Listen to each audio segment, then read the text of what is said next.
nagpapadudot.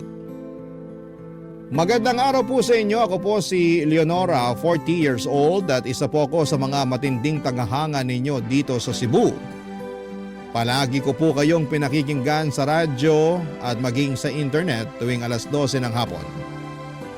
May isang kapitbahay po kami na napansin kung gaano ako kasabik marinig ang mga kwento ninyo at siya na rin po ang naghikayat sa akin na magpadala ng sulat sa inyo. Sabi niya kasi na ang buhay ko daw po ay parang isang teleserye. At sayang daw kung hindi ko ibabahagi sa iba yung kwento ng buhay ko. Kaya sana po ay matanggap ninyo itong sulat ko. Isa po akong single mother at nagtatrabaho bilang teacher. Pumanaw po ang asawa ko dulot ng liver cancer noong maliliit pa lamang ang mga anak namin. Lasenggero po kasi ang asawa ko kaya maaga siyang pumanaw. Sobrang hirap po ng mga panahong yon kasi mag-isa ko pong tinataguyod at pinalaki ang anak namin na si Jude.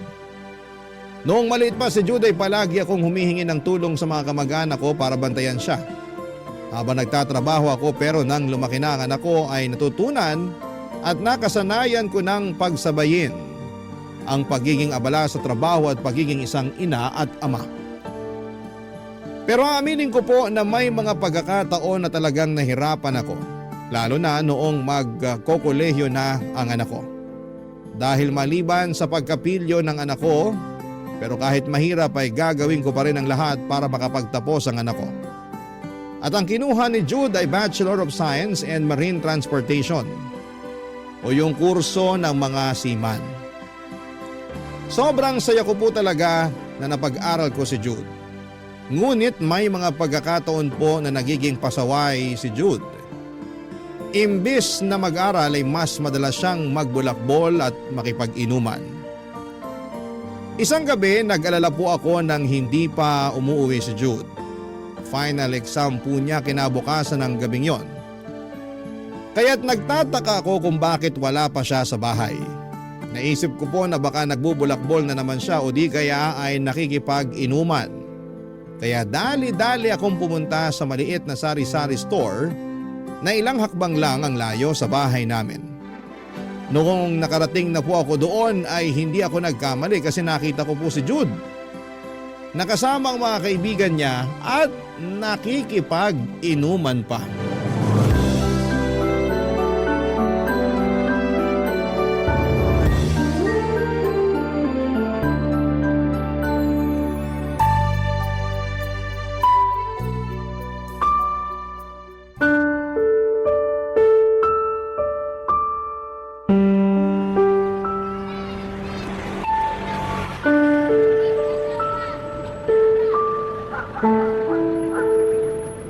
Sabi ko na nga ba't dito lang kita mahanap eh. Ma? Halika nga dito. Aray, ma! Bitawan niyo yung tenga ko! Sakit! Mas malala pa dyan ang aabutin mo kung hindi ka magtitino. Halika na, umuwi na tayo. Nakakahiya po sa mga kasama ko yung ginawa niyo. Sa mga kasama mo nahihiya ka. Pero ako na nanay mo, hindi mo na binigyan ng kahihiyan. Ibang klase ka rin naman bata ka. Imbis na nag-aaral ka kasi may exam ka bukas, nandito ka pa talaga nakikipag-inuman sa mga barumbadong kaibigan mo. Ano po bang problema niyo? Graduating student na ho ako. Ilang linggo na lang at makakapagtapos na ako sa pag-aaral. Ibigay niyo na sa akin to. Babalik na ako dun sa mga kasama ko. Sige, subukan mong bumalik doon. At pinapangako ko sa'yo na wala ka ng bahay na uuwian. Hoy Jude, hindi ako nagpapakapagod sa pagtatrabaho bilang teacher para lang masustentohan yung bisyo mo sa pag-iinom. Wala po akong nilabas na pera sa inuman namin. Libre lahat yun ng kaibigan ko. Kaya sige na naman oh. Payagan niyo na akong bumalik doon. Nagkakasarapan na yung kwentuhan namin doon eh. Para sabihin ko lang sa'yo, hindi porket graduating student ka na, pwede ka na makipag-inuman kung kailan mo gusto. Pero deserve ko naman yun eh. Deserve ko po makipag-inuman sa mga kaibigan ko. Ang dami ko kayong pinagdaanan sa college. At deserve ko mag-celebrate kasi malapit nang magbunga ang lahat ng hirap ko sa pag-aaral. Kaya sige na naman po, ibigay niyo sa akin to. Akala mo ba talaga kapag nakapagtapos ka na ng pag-aaral, matatapos na ang pagsubok mo sa buhay? Sana nga ganun lang kadali ang lahat pero hindi. Ma, umuwi na lang ho kayo. Sige na. At isa pa, tigilan mo na yung pakikipag-inuman mo sa mga kaibigan mo. Walang magandang idudulot yan sa'yo, Jude. Sinasabi ko sa'yo, yung bisyo na yan, madadala mo yan hanggang sa pagtanda mo. Bakit niyo ho alam yan? Dati din ho ba kayong lasinggera? Aray, Ababastos kang bata ka ha. Wala kang galang sa sarili mong nanay. ma, masakit yun ha. At mas masasaktan ka pa sa akin kung hindi ka pa sasama sa akin pa uwi. Halika na. Ayoko nga po, pabayaan niyo na ako dito. Mauna na kayo. Manang-mana ka talaga sa tatay mo. Pareho kayo matigas ang ulo at mahilig uminom. Alam mo ba na namatay ang tatay mo sa liver cancer? Ano, gusto mo bang matulad sa kanya? Siguro, mas mabuti na yung ganun. At least makikita ko na si tatay sa langit, di ba? Hindi nakakatuwang biro yan, Jude. Relax lang ho kasi kayo. Hindi pa ho ako mamamatay. Kasi kapag nakapagtapos na ako, magiging seaman po ako. At pinapangako ko sa inyo na buwan-buwan ako magpapadala ng pera. Alam ko na yung style mo eh. Idadaan mo na naman sa pambobola ang lahat para lang makuha ang gusto mo. Hindi! Uuwi na tayo, halika na! Ma, nakapag-review na po ako kaninang umaga. Kung yung exam lang inaalala nyo, wag po kayong mag-alala. Kasi sigurado po ako na makakapasa ako. Kaya sige na naman oh. Ibigay nyo na sa akin to. Payagan nyo na ako makipag-inuman sa mga kaibigan ko doon. Sigurado ka ba talaga na nakapag-review ka na? Opo, promise. Tapos na po talaga. Ready na ako para bukas. Pambihira ka talagang bata ka. Hoy, napapansin ko na napapadalas na yung pakikipag-inuman mo sa mga kaibigan mo ha? Promise, last na po talaga to. Pagkatapos po nito, hindi na po ako iinom. Sigurado na ba yan? Opo, mamatay man, pex man. O siya, sige na. Pero 1 oras lang ha? 1 oras? Man naman. Gusto nyo ba akong malasing kaagad? 2 oras po, okay na ako dun. 1 at kalahati. Yun lang ang ibibigay ko sa'yo. Thank you po ma, I love you po. Mahal na mahal ko po kayo. Payakap nga. Huwag mo kong yayakapin, amoy alak ka pa naman. Sige na, uuwi na ako. Okay ma, ingat po kayo. Balik agad sa bahay ha? Kung hindi, ilalak ko talaga yung pintuan para mapilitan ka matulog sa labas kasama mga lamok at gamo-gamo. Kahit na may mga pagkakataon na siya pa mismo ang nagiging sanhi ng pagtaas ng alta presyon ko ay hindi ko pa rin matitinag ang pagmamahal ko sa anak ko na si Jude. Naiisip ko na siguro ang mga pagbubulakbol at pakikipag-inuman niya ay bahagi lamang ng pagiging binata niya. Pero kahit na ganoon ay nandyan pa rin ako upang gabayan siya at tiyakin na hindi siya maliligaw ng landas. At papadudot, sobrang saya ko po noong araw na nakagraduate na si Jude. Iba pala talaga ang saya na nararamdaman mo bilang ina kapag nasaksihan mong natamo ng anak mo ang tagumpay. Habang tinitingnan ko siya, naiisip ko na sana'y kasama pa namin ang tatay ni Jude upang masaksihan din niya ang tagumpay ng anak namin. Ngunit may isa pang hamon na dumating, papadudot. Gusto na talaga ni Jude na maging seaman, ngunit nauurong kami dahil kulang kami sa pera. Hindi ko po kasi nababayaran ang buong halaga ng inutang ko para maipatayo tong bahay namin. Kaya't sinabi ko kay Jude na maghanap muna siya ng ibang trabaho pansamantala at mag-ipon kung gusto niya talagang mag-training para makasampa na siya sa barko. Nakita ko po sa mata ng anak ko ang pagkadismaya, pero sa kabila noon ay naintindihan naman niya ang aming kalagayan at ang hirap na pinagdadaanan ko para lamang mabayaran yung inutang kong pera para sa bahay namin. Nang mga panahong yon ay sinabi ni Jude na susubukan niyang maghanap ng trabaho online. Pero habang lumilipas sa mga araw ay napapansin ko na nalulong na siya sa paglalaro sa online games. At kung hindi naman ito naglalaro ay palagi kong napapansin na may kausap itong babae sa cellphone, papadudot. Nang mga panahong yon ay minabuti ko nang kausapin si Jude dahil may nararamdaman akong kakaiba. Nagsimula akong magduda na yung babaeng palagi niyang kinakausap sa cellphone ay girlfriend na niya siguro. Madalas ko kasing marinig na nag-uusap, naghaharutan at naglalambingan sila noong babaeng palagi niyang kinakausap. Wala naman akong problema sa pagkakaroon niya ng girlfriend kasi alam kong normal lamang yon sa edad niya.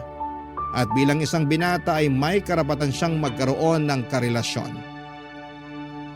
Pero ang problema kasi noong panahon na yon ay wala na siyang ibang inintindi kung hindi ang girlfriend niya. Parang nakakalimutan na ng anak ko na may iba pa siyang mga responsibilidad at pangarap na kailangan din niyang pagtuunan ng pansin, Papa Dudut.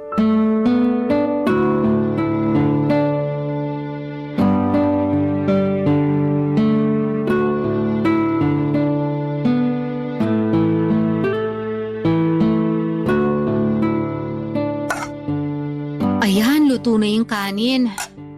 Jude, anak, lumabas ka na dyan sa kwarto mo. Kakain na tayo. Sandali lang po! I love you. I love you too. Kumain ka na ba? Hindi pa. Ikaw? Eto, kakain pa lang. Anyway, huwag ka mong kapagutom ha. Ay, pa pambihira. Mabuti pa yung ibang tao pinapaalam niyang kumain. Lalamig na tong pagkain. Masamang pinaghihintay yung grasya. Sige babe, kailangan ko nang umalis. Okay, bye. Ingat ka palagi, okay? Ikaw din, love you. Mama naman oh, istorbo talaga kahit kailan. Anong ulam? Umamin ka nga sa akin.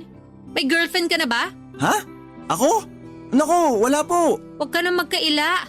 Akala mo ba hindi ko napapansin na palagi ka nang napupuyat dyan sa cellphone mo dahil may vini-video call ka gabi-gabi? So ano na? May bala ka pa ba maghanap ng trabaho? Opo, kaso hindi pa ako binabalikan ng mga in-applyan ko online eh. Imbis kasi nasayangin mo ang oras dyan sa kaka-cellphone mo, maghanap ka kaya ng maa-applyan. Nasasayang lang ang oras mo dyan eh. Hindi po sayang ang oras ko dito. Kasi girlfriend ko na po si Kay. Sabi ko na nga ba eh. Lokohin mo na ang lahat, wag lang ako na nanay mo. Kasi alam na alam ko kung kailan ka nagsasabi ng totoo at nagsisinungaling. Inaamin ko na po. Kasi alam ko rin naman na hindi niyo ako titigilan hanggat di niyo ako napapaamin. Saan mo ba nakilala yung girlfriend mo na yan? Sa online games po. Ibig mong sabihin hindi mo ba nakikilala yan sa totoong buhay? Parang gano'n na nga. Pero pinangako ko naman sa kanya na magkikita rin kami. Taga saan ba yung... Ano nga ulit ang pangalan nun? Kay po. Oo, yung Kay na yan. Taga saan ba yan? Taga Manila ho. Manila? Ang layo naman nun, nak. Oo nga po eh. Pero kapag may pera na ako, pupuntahan ko siya doon. Seryoso ka? Luluwas ka dito sa Cebu papuntang Manila para lang makipagkita sa girlfriend mo na yan? Eh hindi ka pa nga nakakapag-ipon ng pera para sa training mo eh. Yung paghahanap muna ng trabaho ang pagtuunan mo ng pansin. Yung girlfriend na yan, maniwala ka sa akin. Makakapag-antay yan. Opo, ma. Eto lang ang maipapayo ko sa'yo, ha? Makinig ka na mabuti sa akin. Wala naman akong problema kung magkakaroon ka ng girlfriend eh. Ang akin lang naman, sana wag mong pabayaan ang sarili mo. Kakagraduate mo lang at bata ka pa. Ipagpaliban mo na muna yung pagkakaroon ng girlfriend. Mama talaga. Bakit pakiramdam ko parang hinuhusgahan niyo si Kay? Hindi sa ganun yun. Ang sinasabi ko lang, magtrabaho ka at i-enjoy mo muna yung buhay mo bago mo atupagin yung pagkakaroon ng girlfriend. Walang duda, manang-mana ka nga talaga sa tatay mo. Oh, paano naman nasali si tatay sa usapan? Ay nako, alam mo ba yung tatay mo nung araw? Hindi nakapagtapos ng pag-aaral kasi inuna yung pagkakaroon ng girlfriend. Manang-mana ka sa kanya para kayong mauubusan ng babae. Hulaan ko. Kayo yung naging girlfriend niya, no? Ganun na nga. Kung ganun naman ho pala, wala kayong dapat ikalungkot. Kasi kung hindi kayo niligawan ni tatay nung araw, malamang hindi kayo magkakaroon ng anak na kasing macho at gwapo ko. Puro ka talaga kalokohan. Basta yung mga sinabi ko sa'yo, wag na wag mong kalilimutan ha? Opo, ma. Makakaasa po kayo na palagi kong tatandaan lahat ng sinabi niyo sa akin. Mabuti naman kung ganun. Halika na, kumain na tayo. Ma, sagutin ko lang to ah. Si Kay kasi tumatawag. Jude, mamaya na yan. Sige na po, saglit lang to. Hello, babe? Hi, babe. Namiss kita. Tumataas na naman ang alta presyon ko sa yung bata ka. Kakain na ako. Bahala ka dyan kung gusto mo magutom. Hindi na nga umiinom ng alak ang anak ko, Papa Dudut. Pero ngayon naman, abalang-abala siya sa girlfriend niyang si Kay. Noong kumain kami ni Jude ay wala na siyang ibang bukang bibig kundi ang girlfriend niya na taga Manila. Ikinuwento niya kung gaano kabait at mapagmahal si Kay sa kanya at habang nakikinig ako, naiisip ko na siguro'y makakabuti si Kay sa anak ko. Magmula kasi nang maging sila ay tumigil na rin si Jude sa pagbubulakbol. Kaya napagtanto ko na siguro'y good influence talaga sa kanya ang girlfriend niya. Nang mga panahong yon ay nagkaroon din po ako ng pagkakataon na maging private tutor kaya't pinagsabay ko ang pagiging teacher at tutor tuwing weekend. Ang layunin ko po noon ay makapag-ipon para sa training ni Jude para makasampa na siya sa barko sa lalong madaling panahon. Sa totoo lang po ay hindi pa sapat ang perang nalilikom ko noong mga panahong yon, pero alam ko na kung magsusumikap ako. Darating din ang panahon na makakaya ko ring makumpleto ang halaga na kailangan para makapag-training si Jude. At habang nagsusumikap akong mag-ipon ay hinikayat ko naman si Jude na sana'y maghanap na siya ng trabaho. Alam ko po na mas mapapabilis ang pangarap niyang maging isang seaman kung siya mismo ay makakahanap ng pagkakakitaan. Naintindihan ko naman kahit papaano kung bakit hindi pa nakakahanap ng trabaho si Jude. Sa panahon ngayon ay sobrang hirap talagang makahanap ng trabaho. Kahit na college graduate ka pa, pero sa mga oras na yon, pakiramdam ko na isa sa mga dahilan kung bakit hindi pa siya nakakahanap ng trabaho ay dahil masyado siyang abala sa pakikipag-usap sa girlfriend niya sa cellphone. Parati ko siyang pinapaalalahanan na walang mangyayari sa buhay niya kung puro girlfriend na lamang ang aatupagin niya. At kung tutuusin, unti-unti na ring nagiging sanhi ng pag-aaway namin ng girlfriend niya na si Kay. At ang mas nakakainis pa, mabuti pa yung girlfriend niya. Natatanong niya pa kung kumain na ba ito, samantalang yung anak ko ay nagpapalipas ng gutom. Talaga namang ibang epekto ng pag-ibig. Unti-unti kang nagiging bulag at tanga nang hindi mo namamalayan. At alam ko po ang pakiramdam na yan kasi naging tanga na rin sa pag-ibig ako noong nabubuhay pa ang asawa ko.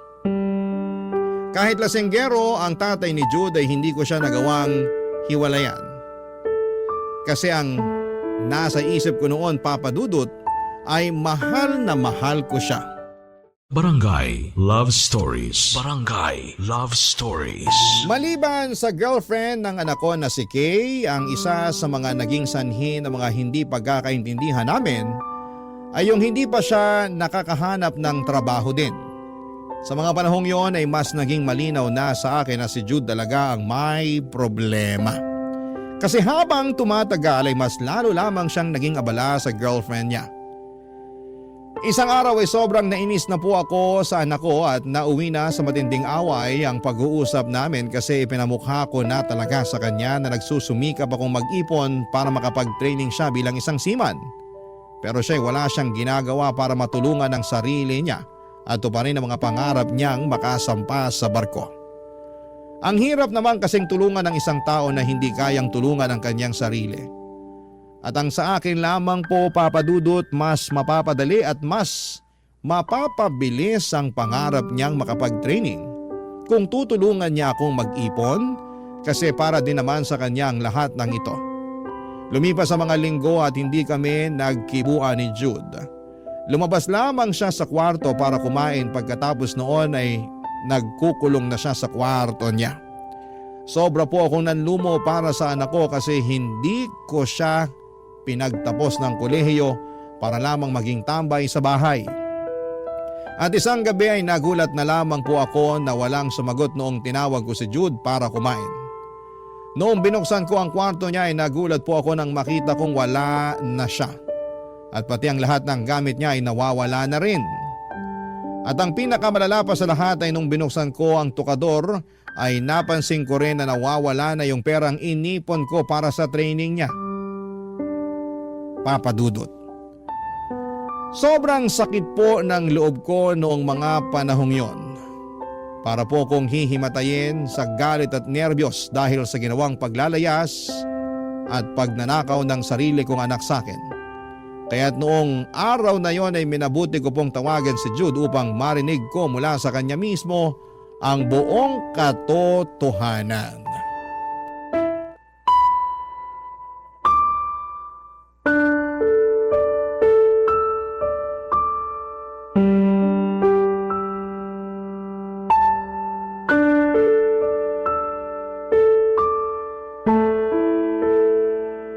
Nasaan ka ngayon, ha?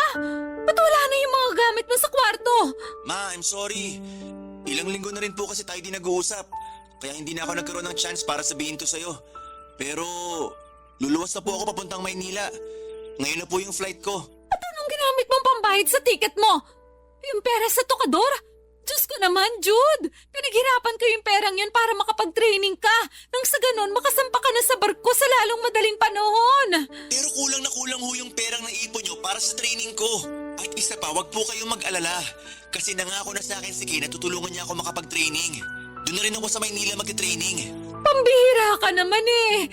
Ang bilis mo naman magtiwala sa pangako ng isang tao na hindi mo pa nakikita. Mahal ko po si Kay. At sapat na dahilan na po yun para pagkatiwalaan ko siya. Anak, hindi ka pa nakakapunta ng Manila. Paano kung manloloko pala yung pinagkakatiwalaan mo, ha? Kung pagsasalitaan nyo lang na masama yung girlfriend ko, mas mabuti pa kung ibababa ko na lang to. At tungkol dun sa pera na kinuha ko, wag po kayong mag-alala. Kasi ibabalik ko sa'yo yun kapag nakasampa na ako sa barko. Kung may tao man dito na gusto ka makasampa sa barko, ako yun. Pero hindi sa ganitong paraan. Bumalik ka na dito. Pasensya na ho talaga pero malapit na ako sa airport. At sayang din yung perang pinambayad ko dun sa ticket. Yung perang pinambayad mo, pera ko yun. Perang ninakaw mo. Pero handa pa rin akong patawarin ka. Basta bumalik ka lang dito ngayon din. Ma, I'm sorry pero nakapagdesisyon na ako. Pupunta po ako ng Maynila at kinakayo ko makikitira. Wala na ba talagang silbi yung mga sinasabi ko sa'yo, ha? Huwag niyo po akong simulan. Hindi, wala kang utang na loob. Ang tagal ko nagsakripisyo at nagpakahirap para lang maitaguyod ka na maayos. Tapos wawalang hiyain mo lang ako ng ganito? So ano? Ngayon na nakapagtapos na ako? Sinusumbat niyo na sa akin lahat ng naitulong niyo? Huwag po kayong mag-alala. Ibabalik ko po sa inyo bawat sentimo na naigastos niyo sa akin. Walang labis, walang kulang. Bastos kang bata ka. Kung nasa harapan lang kita, malamang pinadugo ko na yung uso mo. Ma, hindi na ho ako bata. Pabayaan niyo na ho ako. Mag-asawa na lang ho kayo ulit para hindi na kayo nag-iisa sa buhay. Saan ka kumukuha ng lakas ng loob para sagut-sagutin ako ng ganyan, ha? Yan ba ang itinuturo sa'yo ng Kay na yon?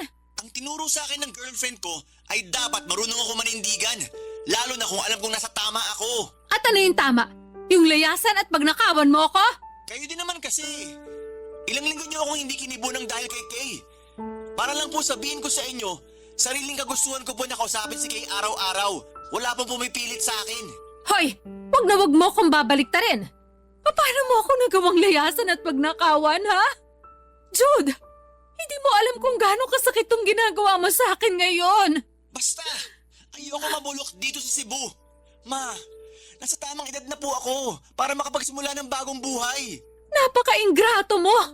Kung may mangyari man sa'yo sa Manila, wag kang hihingi ng tulong sa akin. Naintindihan mo? Ito po yung bayad. Salamat po. Ma, nasa airport na ho ako. Ibababa ko na to. Sige na. Papadudod, sobrang sakit po ng kalooban ko ng mga panahong yon. Hindi ko na tinawagan si Jude pagkatapos noon kasi nasaktan talaga ako sa ginawa niyang yon. At mas masakit pa doon ay hindi na rin ako tinawagan ng anak ko. Napaisip ako na siguro'y masaya na siya sa buhay niya sa Maynila kasama ang girlfriend niyang si Kay. Pero sa kabila ng lahat ay labis pa rin akong nag-aalala para sa kanya. Kaya lang tuwing natatandaan ko kung paano ako trinaydor ng sarili kong anak ay lalo lamang tumataas ang galit ko. At mas pinipili ko na lamang na ituon ang sarili ko sa pagtatrabaho. Tinigilan ko na rin ang sideline ko sa pagiging private tutor tuwing weekends kasi sobrang nakakapagod at naisip ko rin na kung hindi naman ako kailangan ni Jude para sa training niya ay wala na ring dahilan para magpatuloy ako sa sideline ko. Inilaan ko na lamang ang atensyon ko sa pagiging teacher at sa pagtutok sa pagbabayad ng utang. Aminin ko po na sobra ko nang nami-miss ang anak ko. Madalas ko siyang naiisip. Iniisip ko kung kumusta na kaya ang anak ko sa Maynila at kung nakakakain ba siya ng mas maayos. Di hamak na mas malaki ang Maynila kesa sa Cebu at sigurado kong maninibago ang anak ko doon. Pero pinigilan ko ang sarili ko na tawagan siya kasi sobrang sakit po sa akin ang nagawa niyang tiisin ang sarili niyang ina. Siya na anak ko na inaruga ko at pinalaki ng napakaraming taon. At sinubukan ko na lang tanggapin ang sitwasyon namin. Na baka habang buhay na kaming magkakalayo ng anak ko. Hanggang sa isang araw ay nakatanggap ako ng tawag mula kay Jude. Aaminin ko noong una, nagdalawang isip ako kung sasagutin ko ba ang tawag niya. Pero sa kabilang banda ay miss na miss ko na rin ang anak ko at gusto ko nang malaman kung kumusta na siya. Lalo na't ilang buwan na rin ang lumipas mula nang umalis siya. Kaya naman minabuti ko na rin na sagutin ang tawag ng anak ko, Papa Dudut.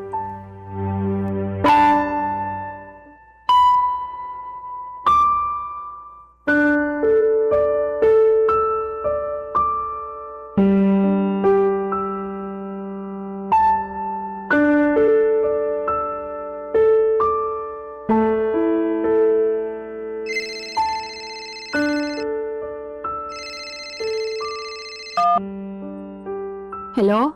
Ma, kamusta na po kayo? Miss na miss ko na po kayo. Aba, mabuti naman pala at naaalala mo pa ako. Mama naman, sa tingin niyo ho ba matitiis ko kayo? Mahal na mahal kaya kita.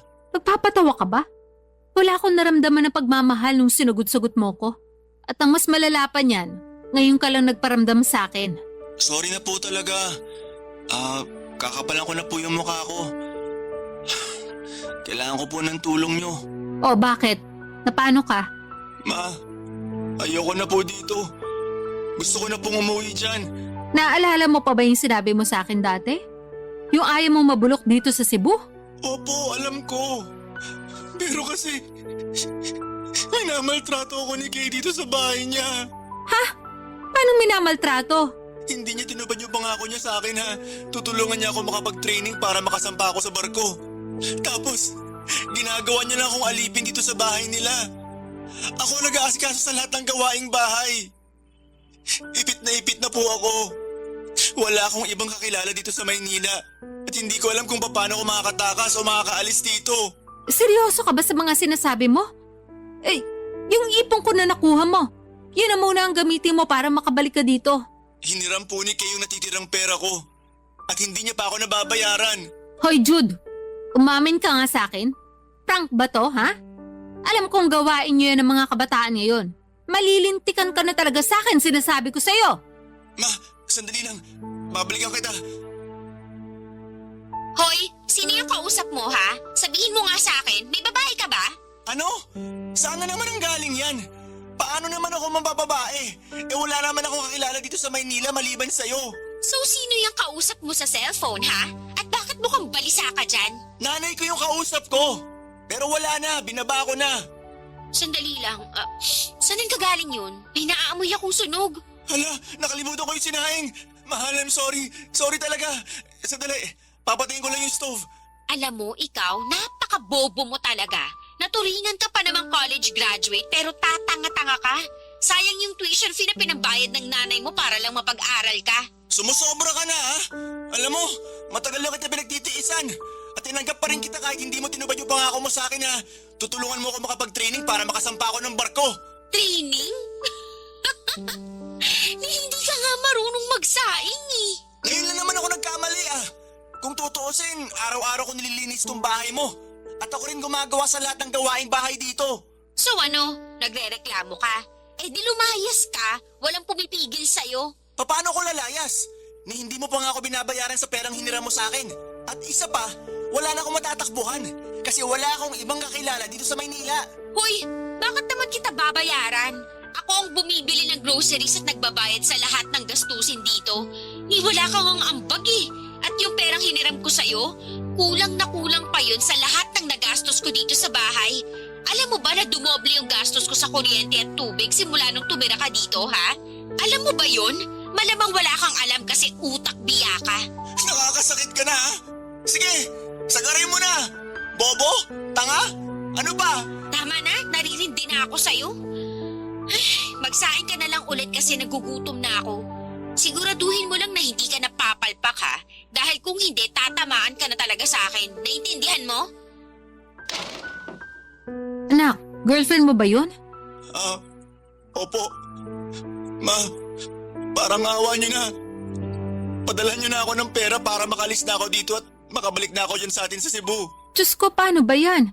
Sa susunod pa na linggo yung sahod ko. Pero huwag kang mag-alala, gagawin ko ng paraan ha? Sige po. Susubukan ko manghiram ng pera dun sa kapitbahay natin. Kapag natanggap ko na yung pera, huwag kang mag-alala. Ipapadala ko agad sa'yo. Salamat po talaga, Ma. Sabihin mo nga sa akin, sinasaktan ka ba ng babaeng yon? Hindi po, pero matagal niya na akong kinakawawa dito kasi alam niya na wala akong ibang matatakbuhan dito sa Maynila. Ma, please. Pangako niyo po sa akin na magpapadala kayo ng pera. Oo anak, pangako yon. Basta ipangako mo rin sa akin na kapag natanggap mo na yung pera, magbubuk ka agad ng flight papuntang Cebu, ha? Opo, pangako po. Ma, kailangan ko na pong ibaba to. Magsasaing pa ako. Sige na po. Mahal na mahal ko po kayo. Anak, mag-iingat ka dyan. Ang akala ko po ay wala nang masasakit pa kesa sa ginawang pagsagot-sagot sa akin ni Jude noong nilayasan niya ako. Pero hindi po pala.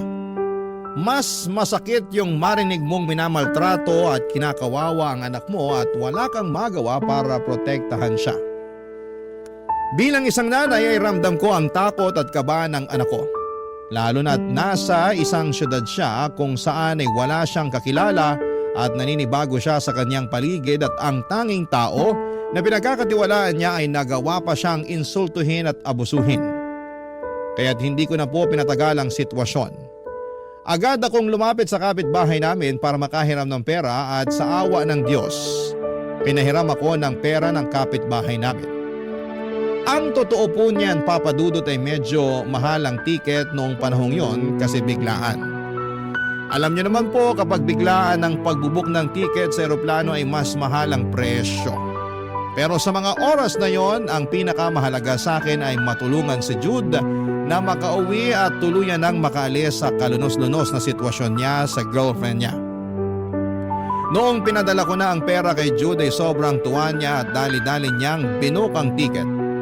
Noong gabing natutulog si Kay, palihim siyang umalis at dumiretso na siya sa airport. Pagkatapos ng ilang oras ay nakauwi na rin ang anak ko at muli kaming nagkita. Umiyak si Jude sa harapan ko at paulit-ulit na humihingi ng tawad. Bilang nanay ay hindi ko na rin natiis ang anak ko at pinatawad ko na siya. Sobrang nagpapasalamat siya sa akin dahil kung hindi raw ako tumulong, baka nandun pa rin siya sa bahay ng girlfriend niya at minamaliit at ginagawang kasambahay. Sobra akong natuwa noong mga panahong yon. Kasi hindi ko inisip na darating ang pagkakataon na ang anak ko mismo ang hihingi ng tawad pagkatapos niya akong layasan. At dahil tinigil ko na ang sideline ko bilang private tutor ay sinabi ko kay Jude na kung gusto niyang makapag-training para maging seaman ay kailangan niya na talagang maghanap ng trabaho para may pangtusto siya. Nang mga panahong yon ay mukhang sumang-ayon naman siya sa mga payo ko, Papa Dudut. Kasi nakita ko na ang sipag niya sa pag-a-apply, Papa Dudut, ng iba't ibang trabaho dito sa Cebu. Barangay Love Stories. Barangay Love Stories. Pagkalipas ng ilang linggo ay natanggap si Jude sa isang call center. Ang totoo niyan ay sobrang nagulat ako kasi aaminin ko na hindi siya ganon kagaling mag-Ingles. Siguro itinablan lang talaga siya ng swerte noong araw na yon, Papa Dudut. Sa tuwing sasahod siya ay nag-aabot siya ng pera sa akin pero palagi ko pa rin siyang pinapaalalahanan tuwing sasahod siya na dapat ay magtabi siya ng malaking halaga para sa training niya. Ako na rin po ang sumagot sa mga gastusin dito sa bahay, tubig, kuryente at kung ano-ano pa para mas malaki ang maitabing pera ng anak ko at hindi niya na kailangang problemahin pa ang gastusin dito sa bahay. Ngunit habang nagsusumikap si Jude sa call center ay napapansin ko rin na medyo stress na siya. Sabi niya sa akin na pupuyat daw siya sa night shift at naiinggit din daw siya sa mga kasamahan niyang magaling mag-Ingles. Bilang nanay, pinayuhan ko siya na hindi niya dapat ikumpara ang sarili niya sa iba. Ang sabi ko ay mas mabuti pang magpaturo siya sa mga kasamahan niya para mag-improve siya. Ang totoo nga niya ay madalas sinasabi ni Jude sa akin na gusto na niyang mag-resign dahil sobrang nakakapagod daw ang trabaho niya sa call center. Palagi daw siyang sinusungitan at sinisigawan ng mga foreigner na customer. At kapag mababa daw ang performance niya ay pinapagalitan siya ng team leader niya at pinagtatawanan pa ang English niya. Naintindihan ko yung pinagdadaanan ng anak ko, Papa Dudut, at sa totoo lang ay naaawa ko sa kanya. Pero sinabi ko sa kanya na kailangan niya munang tiisin ito. Ang sabi ko, kapag nakalikom na siya ng pera ay pwede na siyang mag-resign sa call center at mag-training para matupad ang pangarap niyang maging isang seaman. Subalit makalipas ang ilang buwan, Papa Dudut, tila pinaglaruan kami ng tadhana. Isang gabi narinig ko si Jude sa kwarto niya na may ka-video call. At sa totoo lang ay nararamdaman ko na naman ang kaba sa dibdib ko. Alam ko may something na hindi tama kaya't dahan-dahan ako lumabas ng kwarto ko at minabuti ko munang pakinggan ang usapan ng palihim bago ko kumprontahin ang anak ko, Papa Dudut.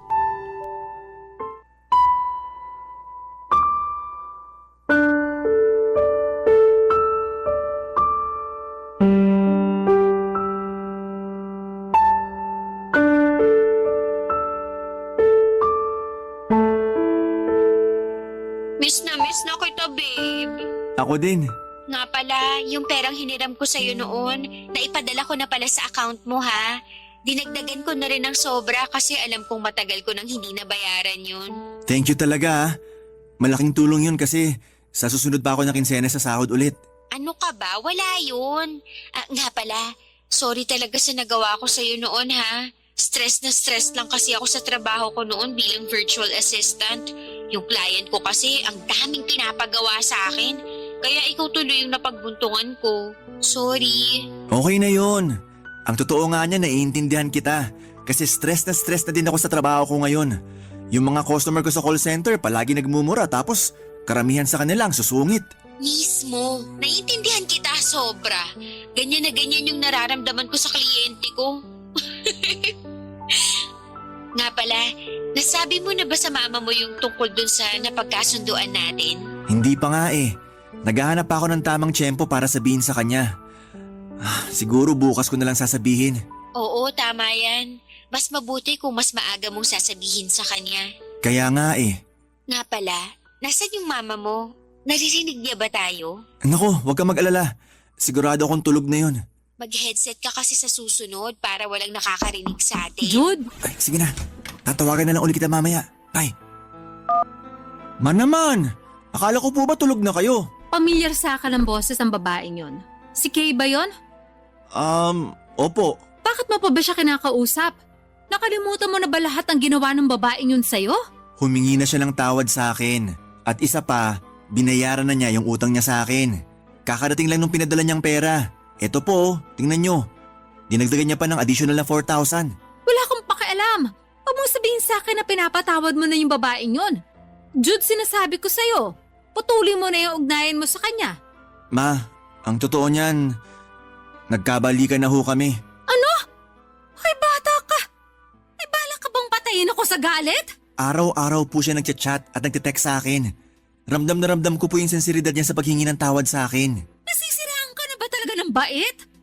Nakalimutan mo na ba kung paano kanya insultuhin at maliitin nung nakatira ka pa sa kanya sa Manila? Tapos na po yun. At lahat ng tao may chance namang magbago, di ho ba? Diretsuhin mo na nga ako. Mukhang may gusto kang tumbukin eh. Sapat na po yung perang nalikom ko galing sa call center. Nag-submit na rin ako ng immediate resignation sa team leader ko. Babalik na po ako ng Maynila para makapag-training na ako para makasampa na ako sa barko sa lalong madaling panahon. Hoy Jude, wag mo akong pinaglololoko. Alam kong babalikan mo lang yung Kay na yon. Kailan ka pa talaga matatauhan, ha? Kapag lasog-lasog na yung katawan mo sa pambubugbog ng babaeng yon? Hindi naman po ganun si Kay. Opo, aaminin ko. Ilang beses niya ako pinagsalitaan ng masama. Pero ni minsan hindi niya ako pinagbuhatan ng kamay. So ano? Aantayin mo pa ba na pagbuhatan kanya ng kamay?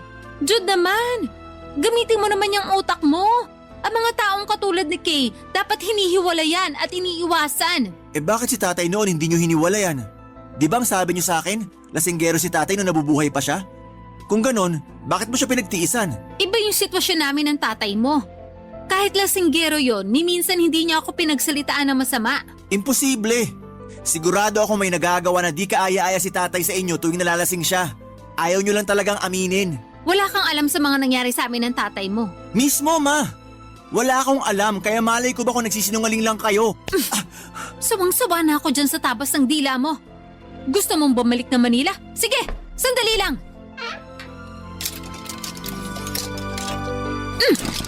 Eto, yan pa! Kunin mo na lahat ng mga damit mo dyan sa sahig. At wag na wag kang hihingi ng tulong sa akin kapag may nangyari na namang masama sa'yo doon. Alam niyo po kung anong problema niyo? Masyado niyo akong binibaby. Hindi na po ako 10 years old. Hayaan niyo naman ako magkamali at matuto. Ang kapal na mukha mo? Parang kailan lang nagmamakaawa ka na patawarin kita? Parang kailan lang nagmamakaawa ka na padalhan kita ng pera dahil minamaltrato ka ng girlfriend mo? Ginawa ko ang lahat para mailayo kita sa babaeng yon. Tapos ngayon, ako pa tong pagmumukhain mong masama. Ano po ba yung pinuputok ng butsi niyo? Yung perang hiniram niyo sa kapitbahay natin para makabili ako ng ticket noon? Sandali lang! Eto! Dinagdagan ko pa yan para hindi na kayo manlumo sa perang nawala sa inyo. Hayop ka! Napakasalbahe mong bata! Alam mo, Diyos, na wala na akong ibang hinangad kundi ang mapabuti ang lagay mo. Pero kung hindi mo nakikita yon, siguro panahon na nga para magkanya-kanya na tayo. Lumayas ka sa bahay ko. At huwag na huwag ka na makakahingi ng tulong sa akin. Siguro nga po mas mabuti kung ganon. Kunin mo na itong mga gamit mo, labas! Lumayas ka na! At huwag na huwag ka nang babalik pa dito! Papadudot yun na siguro ang pinakamabigat na nangyari sa buhay ko. Yung kabila ng lahat ng sakripisyo at hirap na inalay ko para kay Jude ay pinaramdam pa niya sa akin na parang wala akong halaga. Noong mga panahong yon, ang nasa isip ko ay siguro nga ay panahon na para matuto siyang magkamali at siguro ay panahon na rin para tumayo siya sa kanyang sariling mga paa nang walang kahit na anumang tulong na galing sa akin. Hindi ko na siya kayang pigilan pa sa lahat ng gusto niyang gawin. Dahil sa totoo lang, ang katigasan ng ulo niya ay malinaw na namanan niya mula sa tatay niya. Kaya naisip ko na mas mabuti na sigurong hayaan ko siya na magkamali. Pero hindi ibig sabihin na wala na akong pagmamahal sa kanya. Mahal ko pa rin naman si Jude pero pakiramdam ko na habang tumatagal ay inaabuso na ako ng sarili kong anak. Kaya naman mas mabuti na siguro kung palayasin ko na siya sa bahay. Simula noong pinalayas ko si Jude, ako na lang ulit ang natira na mag-isa dito sa bahay, Papa Dudut.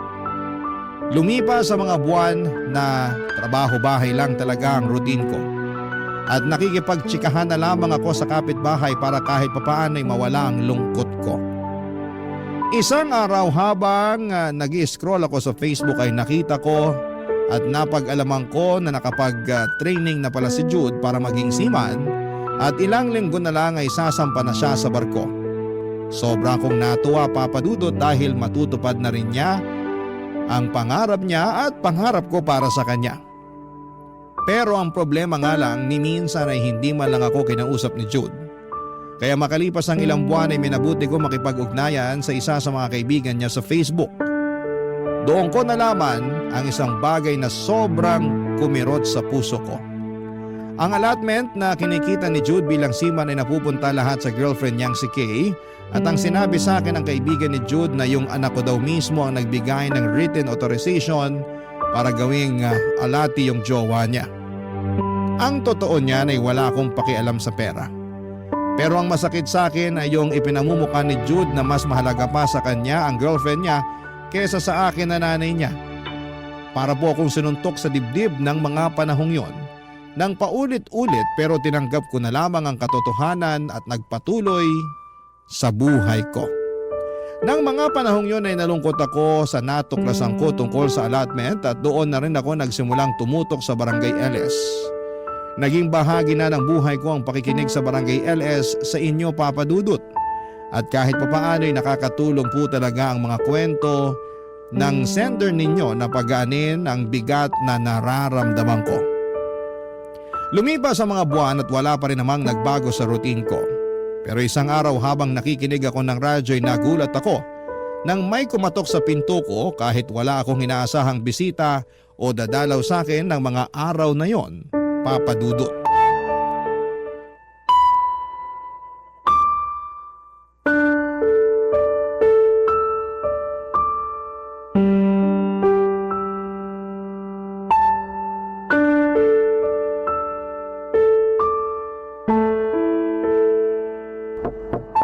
Ay, sino ba yan?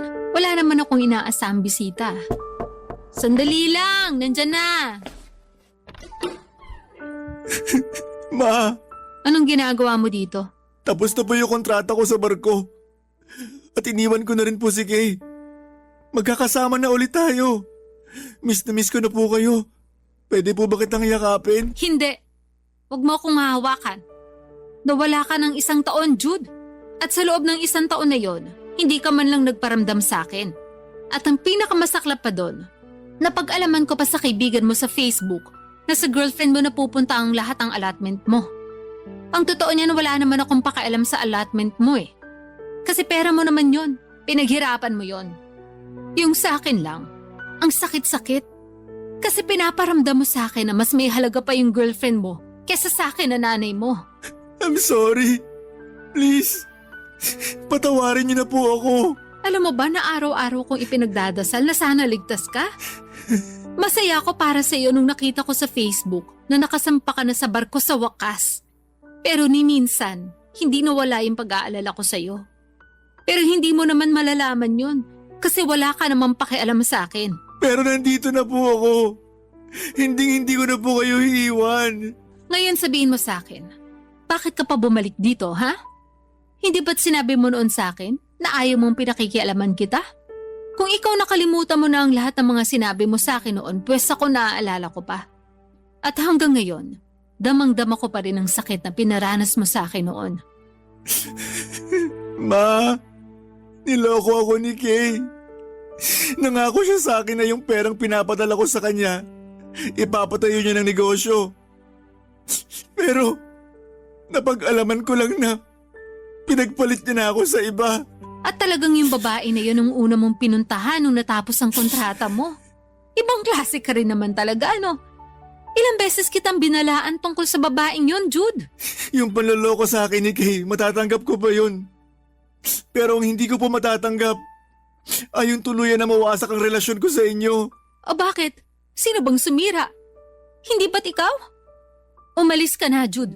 Hindi ba sabi mo sa akin noon kaya mo na ang sarili mo? Pues ngayon mo patunayan. Kung sa tingin mo magiging taga-salomo ko habang buhay, nagkakamali ka. Alam mo na lagi akong handa na tulungan ka. At yun ang patuloy mo na inaabuso. Pero hindi na ngayon. Oras na para magpakalalaki ka. Huwag niyo naman po ako ipagtabuyan, Ma. Nakikiusap ako. Tanggapin niyo po ako ulit. Kung hindi ka pa niloko ng girlfriend mo na yun, malamang hindi ka nakikiusap sa akin ngayon na patawarin kita. Layas! Ma!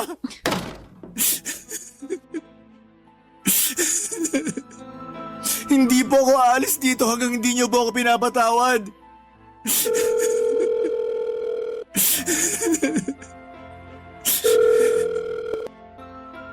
Oh, anong kailangan mo?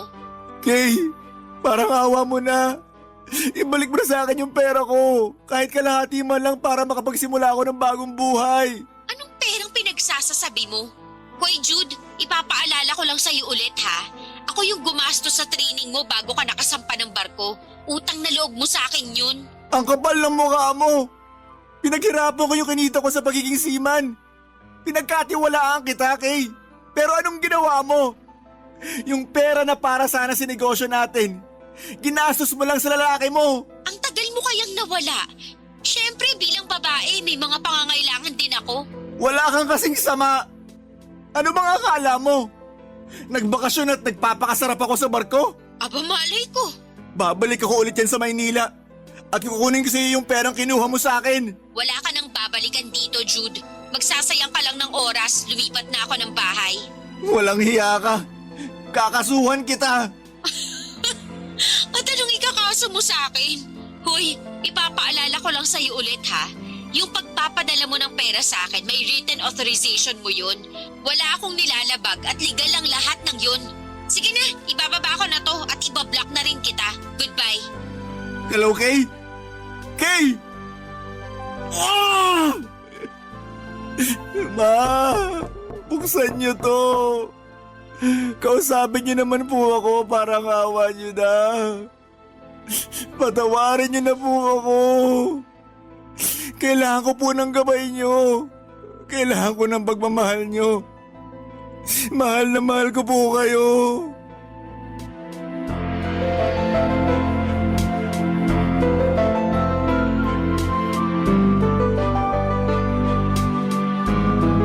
Masakit para sa isang nanay na ipagtabuyan ang anak niya ng ganon. Pero wala akong magagawa kasi nanunuot pa rin yung sakit na dulot ng anak ko. Tanging Diyos na lamang po ang makapagsasabi kung kailan ko siya matutulungan at mapapatawad. Pero sa ngayon ay pinoproseso ko pa rin ang lahat ng mga nangyari. Lumipas sa mga buwan at nakikita ko pa rin ang mga post ni Jude sa Facebook at napag-alaman ko na nagtatrabaho siya ulit ngayon sa call center at nangungupahan sa isang boarding house dito sa Cebu. At kahit papaano'y masaya ako para sa anak ko dahil nakabango na siya. Kahit na nasaktan siya at niloko ng girlfriend niya. Kung sakali man na dumating ang panahon na magkaayos kami ng anak ko na si Jude ay magpapadala po ako ng sulat sa inyo, Papa Dudut, pero sa ngayon, kung ihahalin tulad ko sa sugat ang mga naging karanasan ko kay Jude ay hindi pa po ito naghihilom. At may mga pagkakataon pa rin nagdurugo pa rin ang sugat na iniwan sa akin ng sarili kong anak. Sa karanasan kong ito, natutunan ko na hindi maganda ang ibigay ang lahat sa isang tao. Dapat ay may itinitira ka para sa sarili mo. Kapag minahal mo ang isang tao ng sobra at binigyan mo siya ng halaga, nang higit pa sa sarili mo ay hindi mo namamalayan na unti-unti ka na palang nauubos. Kaya naman sa mga kabarangay ninyo na nakikinig ngayon, ang pinakamahalagang paalala ko sa inyo ay huwag kayong magmadali sa pagpili ng magiging katuwang sa buhay. Piliin ninyo ang partner na may matibay na pundasyon ng tiwala, paggalang at pagmamahal. Hindi lahat ng maganda sa paningin ninyo ay tama para sa inyo ha, kaya't mahalaga na piliin ang tamang tao na magsusustento sa inyong kaligayahan at magpapalakas sa inyong buhay. Maraming salamat at binigyan niyo po ako ng pagkakataon na maibahagi sa inyo ang kwento ng buhay ko. Ang inyong forever kapuso at kabarangay, Leonora. Dear Papa Dudut, lahat ng bagay sa mundong ibabaw ay misteryoso. Minsan ay mapapatanong tayo kung bakit kailangang mangyari ang isang trahedya sa buhay ng tao. Hindi natin mahanapan ang dahilan o kasagutan hanggang sa tanggapin na lang natin na may mga bagay na dapat na lang hayaan. Alin sabay nito? Merong mga pusong lumalaya sa trahedyang kinasadlakan nila ng matagal na panahon upang bigyan ng pabor na sarili naman ang unahin nila. Yan ang eksaktong mga karanasan na gusto kong ikwento kaya ako napasulat sa programa ninyong Barangay Love Stories. Pero bago ako magpatuloy ay magpapakilala muna ako sa mga kabarangay natin. Ako si Vern, 32 years old at isang small business owner dito sa Pampanga. Bali meron akong coffee shop na itinayo noong 2023 at binuksan taong 2024. Pero matagal ko na talagang pangarap na makapagnegosyo dahil bata pa lamang ako ay business-minded na ako. Kaya lang ay hindi naging madali ang lahat dahil ilang taon din akong namasukan sa corporate world bago ako naglakas loob na simulan ang pangarap kong coffee shop. Mas lalo pang naging mahirap ang aking pagsisimula dahil hindi ako suportado ng mga mahal ko sa buhay, Papa Dudut.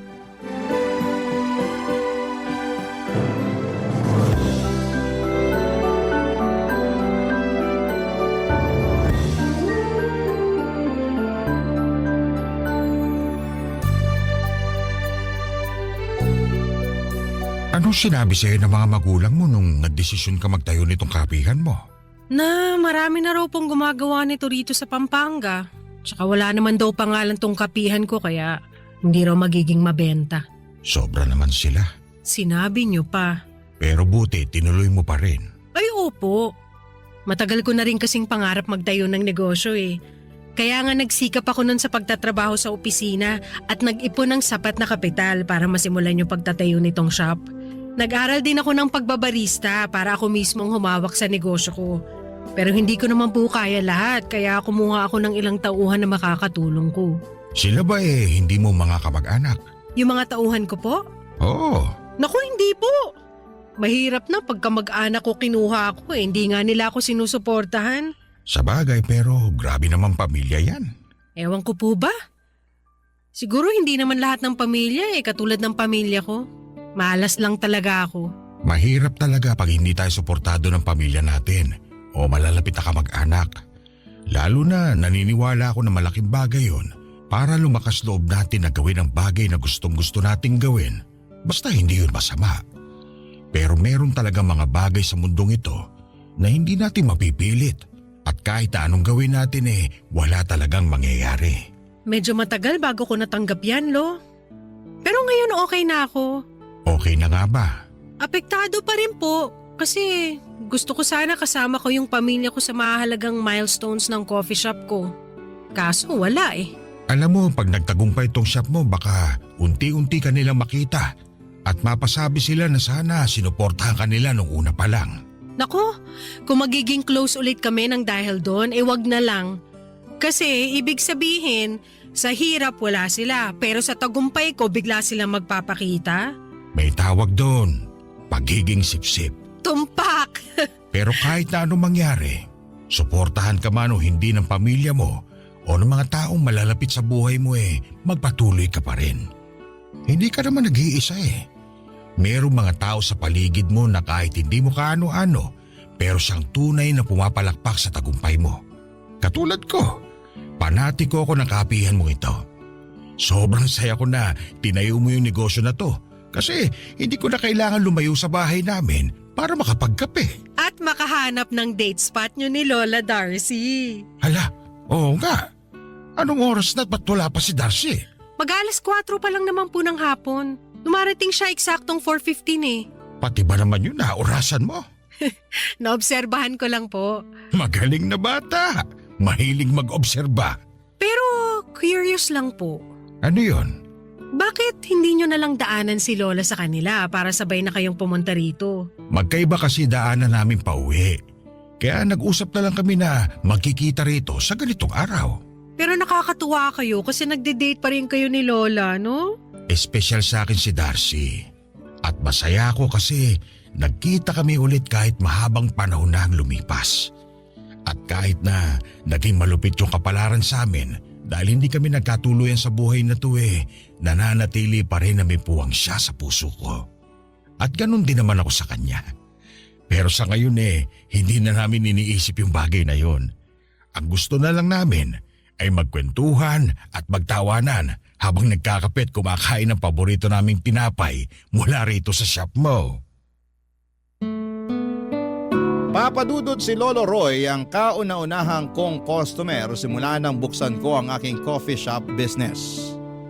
Simula noon ay naging consistent na siya sa pagpunta sa shop ko para magkape at kumain ng mga tinapay na ako mismo ang nag-bake habang hinihintay si Lola Darcy. Akala ko nga ay girlfriend niya si Lola pero sinabi niya sa akin na magkaibigan lamang sila. Siyempre dahil likas ang aking pagkatsismosa ay hindi ako masyadong naniwala na magkaibigan lang talaga sila. Pero sinabi ni Lolo Roy na naging sila ni Lola matagal na panahon na ang nakakalipas. Hindi nga lang sila nagkatuluyan kasi nagkahiwalay sila noong pumunta sa Manila si Lola para magtrabaho at doon na nakapangasawa. Samantalang si Lolo naman ay nagkaroon na rin ng sarili niyang pamilya sa Davao, ang probinsya nila. Taong 2023 nang pumunta siya sa Pampanga para tumira kasama ang apo niya at dito na ulit nag-cruise ang landas nila ni Lola.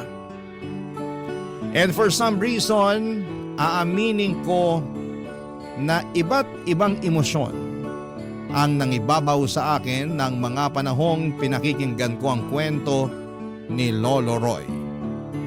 Nandun yung lungkot kasi nagkahiwalay sila. Panghihinayang sa relasyon nila at saya na rin noong nagkita sila pagkalipas ng mahabang panahon. At lahat ng yon ay lagi kong kinukwento sa boyfriend at kinakasama kong si Jello, Papa Dudut.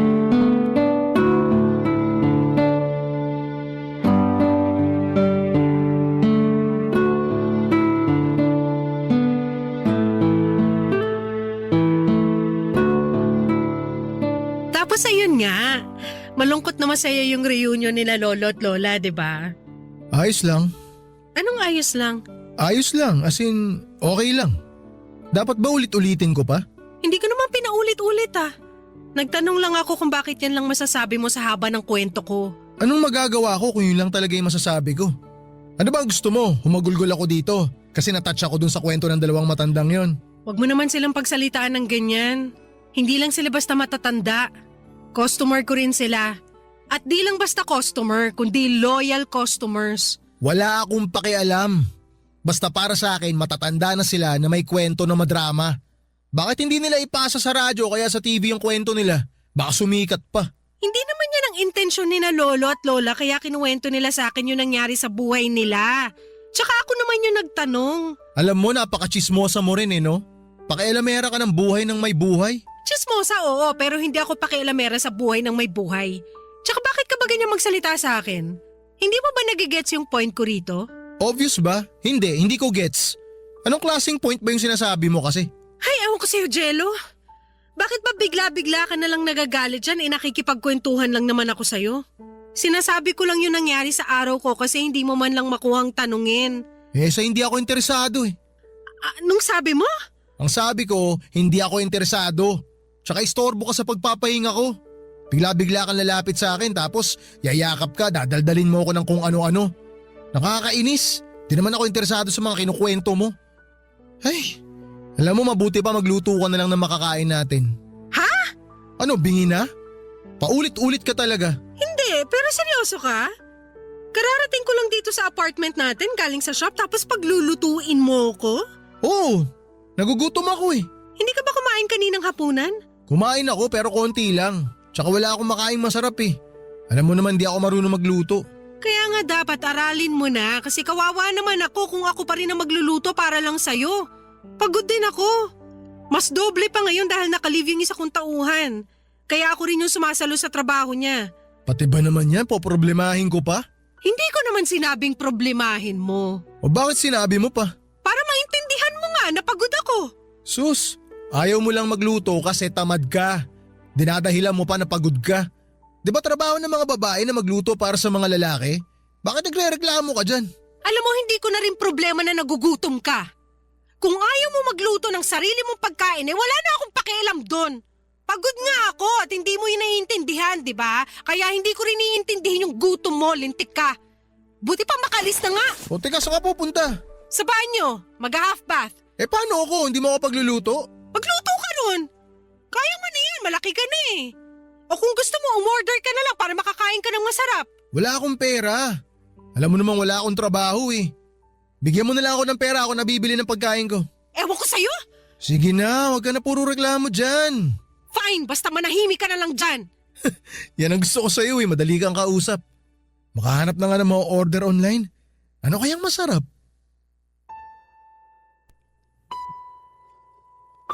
Papadudot isang buwan na ang nakalipas nang mawala ng trabaho ang kinakasama ko.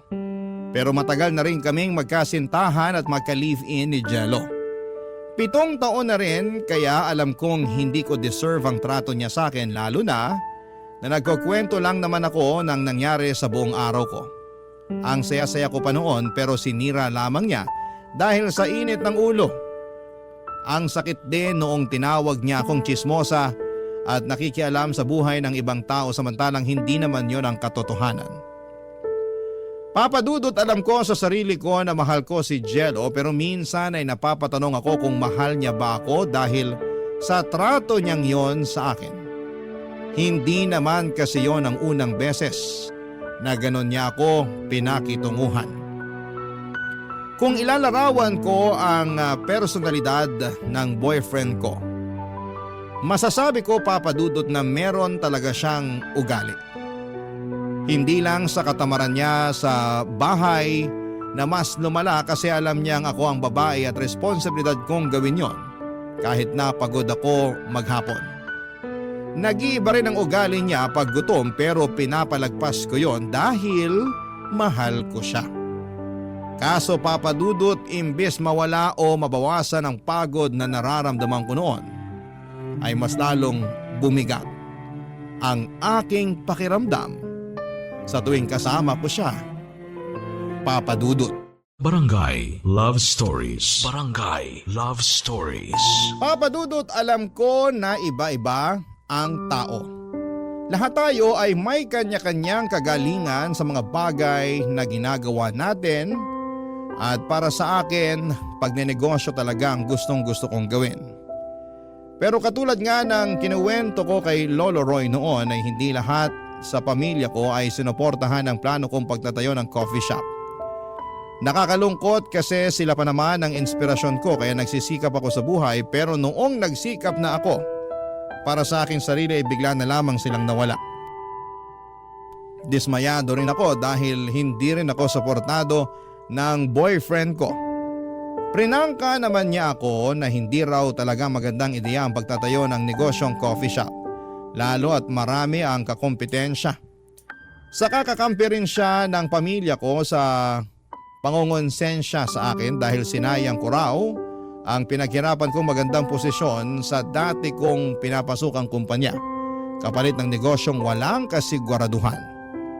Kaya simula noon ni hindi pa umapak sa shop ko ang kinakasama ko.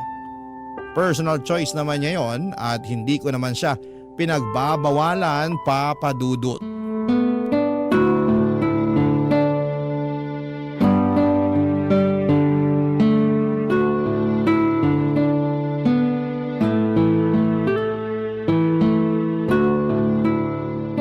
Hindi naman sa pagiging chismoso, no?